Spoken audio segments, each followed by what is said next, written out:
Hello students, BA पाठ तृतीय की संचार का टॉपिक हम चल रहे थे प्रसार शिक्षा पेपर 2 में। मैं डॉक्टर गुंजन भट्ट इस टॉपिक को आगे बढ़ाती हूँ। संचार के तत्व का तीसरा पार्ट।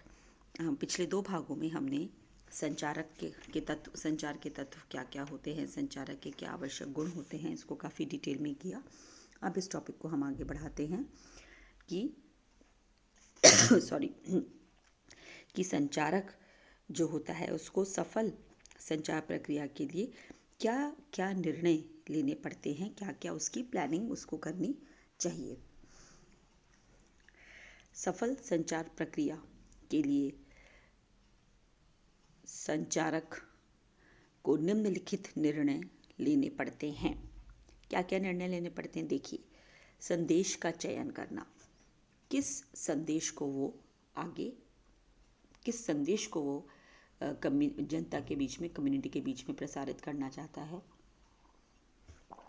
उस संदेश का किस तरह से उपचार किया जाएगा और दिया जाएगा। वो संदेश फिल्म के माध्यम से दिखाएगा, या वो संदेश देने के लिए पोस्टर बनाएगा, या उस संदेश को देने के लिए कठपुतली का नाटक होगा, या कोई लिखित सामग्री वितरित होगी, क्या उसका उपचार होगा, ये निर्णय वो लेता है। किस संचार माध्यम का वो चयन करेगा, ये करने के लिए, और प्राप्तकर्ता का चयन कि वो किस एज ग्रुप को टारगेट करेगा, किसके लिए वो संदेश होगा। तो ये जो निर्णय लेने के बाद ही वो पूरा संचारक जो है वो अपना पूरी चीज़ें प्लान करता है। पहला इसमें हम देखते हैं संदेश का चयन, सिलेक्शन ऑफ मैसेज। संचारक को संदेश देने से पहले ये निर्णय लेना पड़ता है कि इसके लिए उसे अधिक कि कैसे उसको चयन करना है। उसे यह सोच विचार चिंतन मनन करना आवश्यक होता है। उसको श्रोता की मानसिक बुद्धि, ज्ञान, अभिवृत्ति, कौशल, उसकी कौन सी रीति रिवाज, सोच, कभी कभी धर्म, इन सब चीज़ों को ध्यान में रखते हुए संदेश का चयन करना पड़ता है। और संदेश को की जो विषय वस्तु है वो महत्वपूर्ण, रुचिकर, उपयोगी, समसामयिक तथा आवश्यकता की पूर्ति के अनुकूल होनी चाहिए, जिससे कि अधिक से अधिक लोग उसमें भाग ले सकें। एक और बात यहाँ इम्पॉर्टेंट है कि कई बार जब प्रसार कार्यकर्ता कम्युनिटी में जाता है तो वह रियलाइज़ करता है कि जो कम्युनिटी को समस्या लग रही है, असली समस्या वो नहीं है। जैसे मान लीजिए कम्युनिटी को ये समस्या है कि बहुत ज़्यादा लोग वहाँ बीमार पड़ते हैं, बच्चों में ज़्यादा बीमारियाँ हैं, तो लेकिन बीमारी होना समस्या है, लेकिन हम ये रियलाइज़ करेंगे कि हो सकता है वह जिस कुएं से पानी ले रहे हैं वहाँ का पानी दूषित है, या वो पानी को साफ़ नहीं ढंग से कर रहे हैं। तो समस्या बीमार पड़ना नहीं, समस्या दूषित जल का इस्तेमाल करना, या कोई और वहाँ का अंडरग्राउंड वाटर का दूषित हो जाना, इस तरह से। तो संदेश क्या देना है, समस्या क्या है, असली समस्या क्या है, यह प्रसार कार्यकर्ता या संचारक को यह निर्णय लेना पड़ता है कि क्या संदेश देना है। अब संदेश का उपचार कैसे किया जाएगा।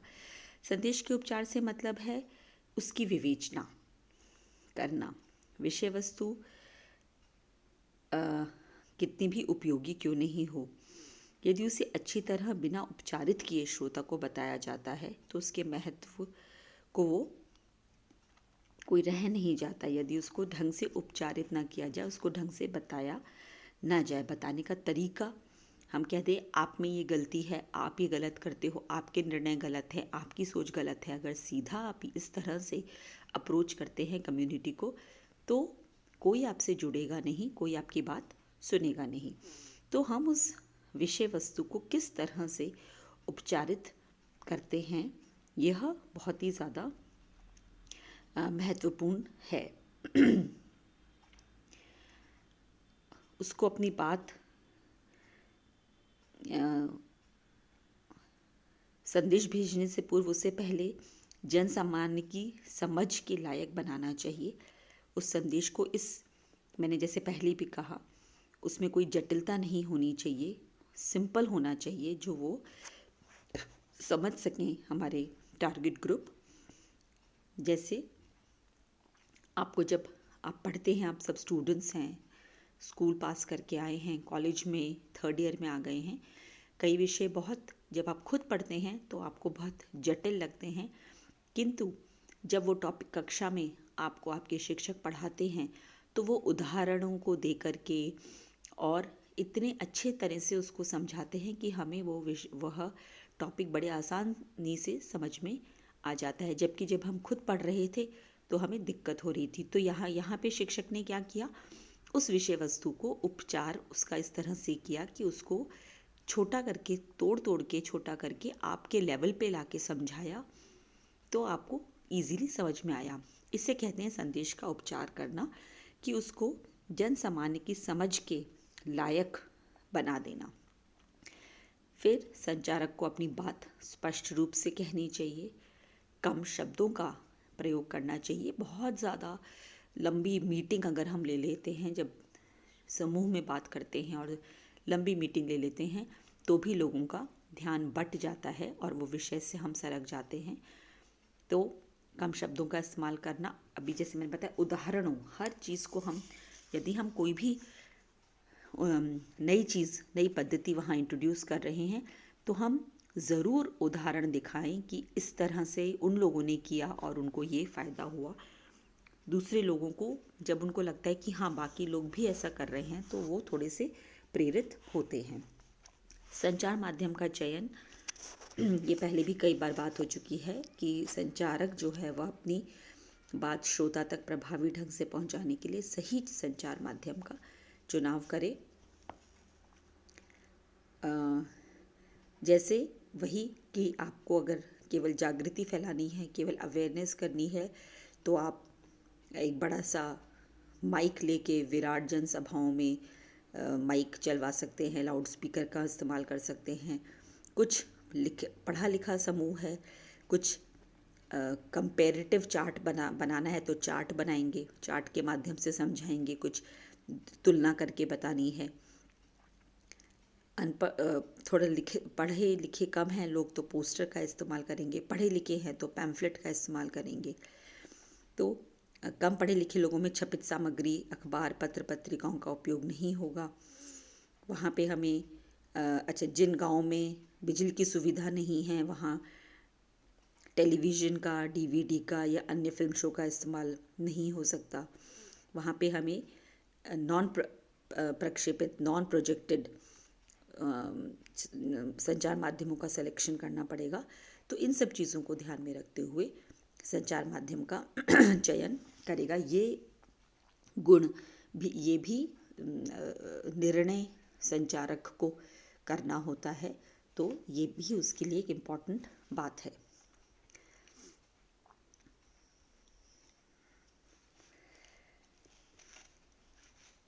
फिर एक इम्पॉर्टेंट बात है कि प्राप्तकर्ता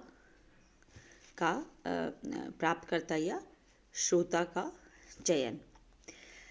उसके सामने संचारक के सामने उपरोक्त इन सब के अलावा एक ये भी चुनौती होती है कि वो जिन विषय को बताना चाह रहा है, जिन माध्यमों से बताना चाह रहा है, उससे श्रोता कितना लाभ होगा और उसे समझना कितना आवश्यक होता है। इसलिए विषय वस्तु के चयन, उसकी विवेचना, उसके पूर्व उससे श्रोता की ज्ञान, कौशल, मनोवृत्ति आदि का अध्ययन करना ज़्यादा आवश्यक होता है। तो ये सारे संचारक को लेने वाले निर्णय होते हैं। उसको संचार करते समय इन बातों का ध्यान रखना चाहिए कि संचार का क्या उद्देश्य है, कितने लोगों तक संदेश पहुंचाना है, लोगों के व्यवहार, ज्ञान, मनोवृत्ति, कौशल आदि में परिवर्तन लाने के लिए किस तरह के संदेश दिए जाने हैं, संदेश की प्रकृति क्या है, इन बातों का यदि उसको बिल्कुल क्लियर आइडिया है संचारक को, अपने उद्देश्य क्या, अपने लोगों को वो अच्छे से जानता है, उनके व्यवहार को अच्छे से समझता है और संदेश की प्रकृति क्या है। कुछ इलाकों में बाल विवाह को रोकने की बात करना या दहेज नहीं लेने की, ऐसी सामाजिक सरोकार की बातों को एकदम से आप कम्युनिटी के सामने नहीं रख सकते, बहुत सोच विचार के रखना पड़ता है। तो संदेश की प्रकृति क्या है, लोग कैसे हैं, ये बातों को संचारक के लिए जानना ज़रूरी है। तो पहला तत्व जो है संचारक, वो हमने कंप्लीट किया है। अब जो बाकी के तत्व हैं उनको हम आगे कंटिन्यू करेंगे। Thank you.